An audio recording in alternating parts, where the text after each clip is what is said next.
कधी वाटलं नव्हतं ग भेट होईल म्हणून परत. जीवनाच्या वाटा किती वेगळ्या गेल्या होत्या नाही का? पण बघ, नशिबाने पुन्हा समोर आणलं. तुला पाहिलं आणि जुनं सगळं आठवलं ग. तो पाऊस, त्या गप्पा, ते भांडण आणि ते सगळं जे कधी बोलायचं होतं पण बोललोच नाही. किती बदललो आपण, पण एक गोष्ट मात्र तशीच आहे, तो शांतपणा, जो फक्त तुझ्यात आणि माझ्यात आहे.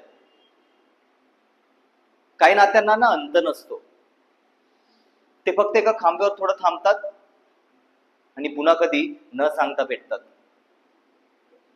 काही शब्द न उच्चारलेले चांगले असतात आणि काही भेटी न सांगता झालेल्या चांगल्या असतात. ही भेट सुद्धा तशीच आहे.